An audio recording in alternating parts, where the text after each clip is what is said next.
Welcome to the Family Bible Journey. Whether you're a first-time listener, one of our regulars, or one of those who is committed to either reading through or journaling through the Bible with us, thanks for listening.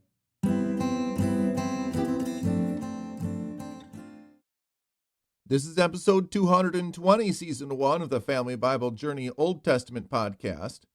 Today we're looking at 1 Chronicles chapters 13 and 14. The title of today's podcast is Half Measures, a Priestly Perspective. And our key verses are chapter 13, verses 5 to 14, where we read, So David assembled all Israel from the Nile of Egypt to Lebo Hamath to bring the ark of God from Kiriath Jearim. And David and all Israel went up to Baalah, that is, to Kiriath Jearim, that belongs to Judah, to bring up from there the ark of God, which is called by the name of the Lord, who sits enthroned above the cherubim. And they carried the ark of God on a new cart from the house of Abinadab, and Uzzah and Ahio were driving the cart. And David and all Israel were rejoicing before God with all their might, with song and lyres and harps and tambourines and cymbals and trumpets. And when they came to the threshing floor of Chidon, Uzzah put out his hand to take hold of the ark, for the oxen stumbled. And the anger of the Lord was kindled against Uzzah, and he struck him down because he put his hand to the ark, and he died there before God. And David was angry because the Lord had broken out against Uzzah. And that place is called Perez Uzzah to this day. And David was afraid of God that day, and he said, How can I bring the ark of God home to me? So David did not take the ark home into the city of David, but took it aside to the house of Obed-Edom the Gittite. And the ark of God remained with the household of Obed-Edom in his house 3 months. And the Lord blessed the house of Obed-Edom and all that he had. This is the word of the Lord.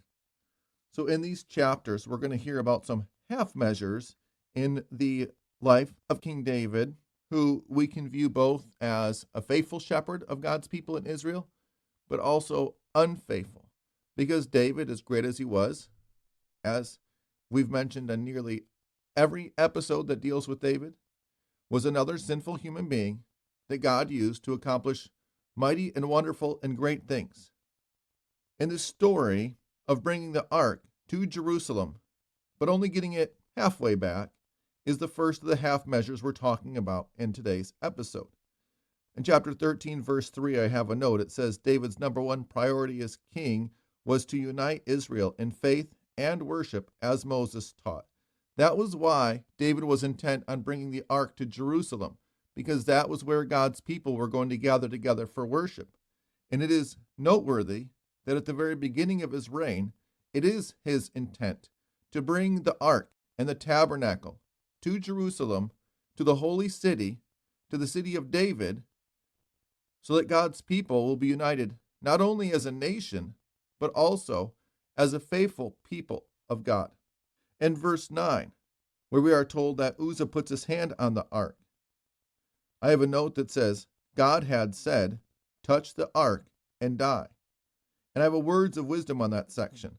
The fear of the Lord is the beginning of wisdom from Proverbs chapter 9, verse 10. We've heard that a few times in recent episodes. And here it comes again as Uzzah pays a capital price for reaching out to touch the ark of God.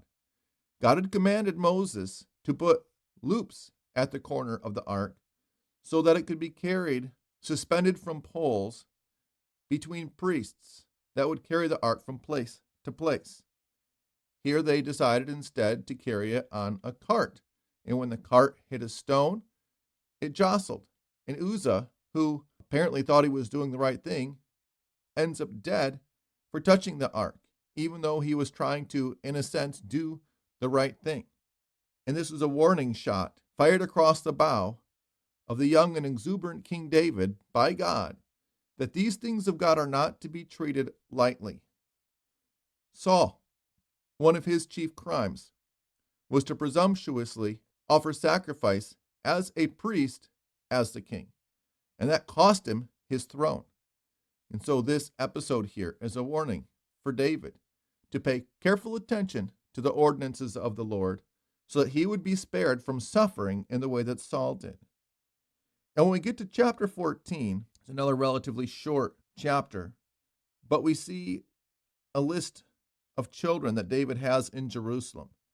And a note in verse 3 that David took many wives for himself in Jerusalem. In my note on chapter 14, verse 3, it says, David was not faithful in this, following the ways of the world instead of the ways of the Lord. Deuteronomy 17:17 specifically forbade kings from taking many wives.